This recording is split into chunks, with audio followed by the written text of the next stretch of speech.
പൊന്നുമോനെ, ഒരു നായകനെ ഞാൻ പറഞ്ഞു തരട്ടെ, ഒരു നായകനെ ഞാൻ പറഞ്ഞു തരട്ടെ. അള്ളാന്റെ പ്രവാചകന്റെ പ്രിയപ്പെട്ട സഹാബി മഹാനായ സയ്യിദുനാ സഅദ് ഇബ്നു മുആദ്. നീ ജനിച്ചപ്പോഴേ മുസ്ലിമല്ലേ? മുസ്ലിമീങ്ങളല്ലാതെ ഒരു വീട് പോലും ഈ നാട്ടിലില്ലല്ലോ. സർവ്വം മുസ്ലിമല്ലേ? ഓർമ്മ വെച്ച കാലം മുതലേ മുസ്ലിമല്ലേ? എങ്കിലും സഅദ് ഇബ്നു മുആദ് എന്ന് പറയുന്ന ഒരു ചെറുപ്പക്കാരൻ മുസ്ലിമായത് 30-ാമത്തെ വയസ്സിലാ. 30-ാമത്തെ വയസ്സിൽ മുസ്ലിമായി, 36-ാമത്തെ വയസ്സിൽ വഫാത്തായി.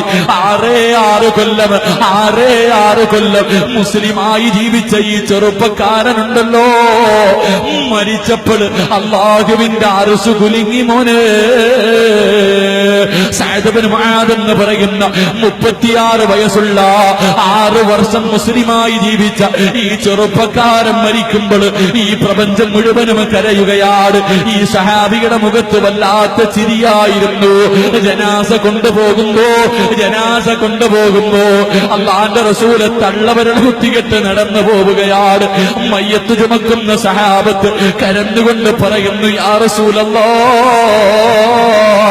മയ്യത്തിന് ഭാരമില്ല നബിയേ. അല്ലാഹുവിന്റെ റസൂലിനോട് സഹാബത്ത് ചോദിക്കുമ്പോ അവിടെന്ന് പറയുന്നു, സഹാബാ, മയ്യത്ത് ചുമക്കുന്നത് മലക്കുകളാണ് സഹാബാ, മലക്കുകളാണ് മയ്യത്ത് ചുമന്നത്. മഹാനായ ഇബ്നു ഹജർ തങ്ങൾ പറയുകയാണ്, കബറ് കുടിച്ചുകൊണ്ടിരിക്കുമ്പോ മണ്ണിന് വല്ലാത്ത സുഗന്ധമാ. കബറ് കുടിക്കുന്ന മനുഷ്യനുണ്ടല്ലോ, ആരും കാണാതെ ഒരു പിടി മണ്ണ് വാരി തന്റെ മടിയിൽ വെക്കുകയാണ്. വീട്ടിൽ കടന്നു ചെന്നു നോക്കുമ്പോ കസ്തൂരിയായിരിക്കുകയാണ്. ആ ചെറുപ്പക്കാരന്റെ കബറിനകത്ത് ഒരു പിടി മണ്ണ് കസ്തൂരിയായിരിക്കുകയാണ്. മഹാനായ ഇബ്നു ഹജർ തങ്ങൾ പറയുകയാണ്, സഅദ് ഇബ്നു മുആദ് റളിയല്ലാഹു തആല അൻഹു ഈ കബറ് കുടിച്ച മനുഷ്യനുണ്ടല്ലോ, പാതിരാത്രിയിലെ സ്വപ്നം കാണുകയാ. അവിടുന്ന് ചോദിച്ചു, സഅദേ, എങ്ങനെ കിട്ടിയടാ ഈ പ്രതിഫലം? നിനക്ക് എങ്ങനെ കിട്ടി? നീ മരിച്ചപ്പോ എല്ലാരും കരഞ്ഞല്ലോ, ആ സമയത്ത് നീ ചിരിച്ചല്ലോ, നിന്റെ ജനാസ മലക്കു ചുമന്നല്ലോ, നിന്റെ കബറിനകത്ത് മണ്ണിന് പോലും വാസനയായിരുന്നല്ലോ. എന്തേ ചെയ്തതെന്ന് ചോദിക്കുമ്പോ സഅദ് ഇബ്നു മുആദ് റളിയല്ലാഹു തആല അൻഹു പറയുകയാ, ഞാൻ ഓതിയ ഖുർആനിന്റെയും സുന്നത്ത് നോമ്പിന്റെയും പ്രതിഫലമാണെന്ന് പറഞ്ഞു എന്ന് ചരിത്രം പഠിപ്പിക്കുമ്പോ, എന്റെ പ്രിയമുള്ളവരെ, ഒരേ ഒരായത്ത് പറഞ്ഞു തരാ, ഇന്ന് മുതൽ മോദാതെ ഉറങ്ങല്ലേ. അല്ലാഹുവിന്റെ റസൂല് പറയുകയാ, വിശുദ്ധമായ ഖുർആൻ ആരോടുന്നു അവര് മരിക്കുന്ന സമയത്ത് ലാ ഇലാഹ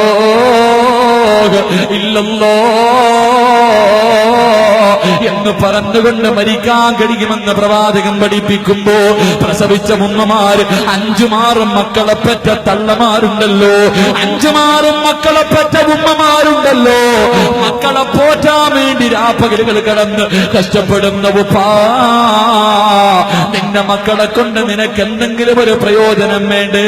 നിന്റെ മയ്യത്ത് കുളിപ്പിക്കാ.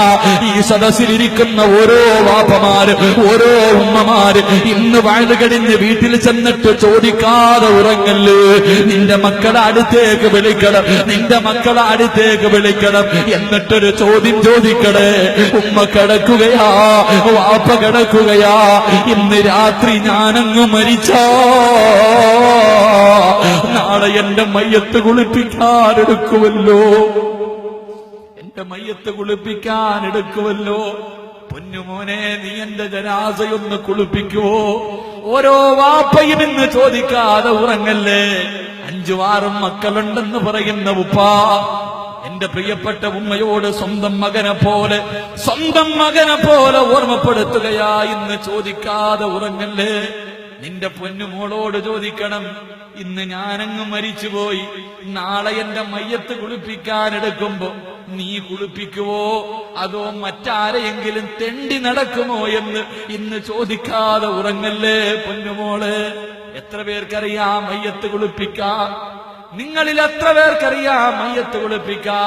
സ്വന്തം ഉപ്പാന്റെ മയ്യത്ത് കുളിപ്പിച്ച എത്ര മക്കളുണ്ട്? ലാഘുവേ വാപ്പാന്റെ മയ്യത്തെടുത്ത് വീടിന്റെ പുറകിൽ വെച്ചിട്ട് തെണ്ടി നടക്കും ആരെങ്കിലും ഉണ്ടോ എന്റെ ഉപ്പാനെ കുളിപ്പിക്കാൻ? എന്റെ പ്രിയപ്പെട്ട ഉപ്പാ, നിന്റെ മയ്യത്ത് ഇവിടത്തെ പള്ളിയിൽ കൊണ്ടുവെക്കും, നിന്റെ ജനാസ പള്ളിയിൽ കൊണ്ടുവെക്കും. സ്വന്തം ഉപ്പാന്റെ മയ്യത്ത് നിസ്കരിക്കാൻ ധൈര്യമുള്ള എത്ര മക്കളുണ്ട്? സ്വന്തം വാപ്പാന്റെ മയ്യത്ത് പള്ളിയിൽ കൊണ്ടുവച്ചിട്ട് ഞാൻ ഇമാമത്ത് നിൽക്കാമെന്ന് പറഞ്ഞ് ധൈര്യത്തിൽ കയറി നിൽക്കാ ചങ്കൂറ്റമുള്ള എത്ര ചെറുപ്പക്കാരുണ്ട്? എന്റെ പ്രിയപ്പെട്ടവരെ, പഠിപ്പിച്ചിട്ടില്ലല്ലോ, നിനക്കതിന് സമയമില്ലല്ലോ, നിനക്കതിന് സമയമില്ലല്ലോ. അള്ളാന്റെ ഖുർആനിലെ ഒരായത്തെങ്കിലും നീ ഓതാൻ പഠിപ്പിച്ചിട്ടുണ്ടോ? എന്റെ പ്രിയപ്പെട്ട പെങ്ങളോട്, എന്റെ പ്രിയപ്പെട്ട പെങ്ങളോട്, പൊന്നുമോളെ, ഖുർആൻ പഠിപ്പിക്കുമോളെ. അള്ളാനെ മറന്നിട്ട് എന്ത് നേടിയിട്ടും കാര്യമില്ല.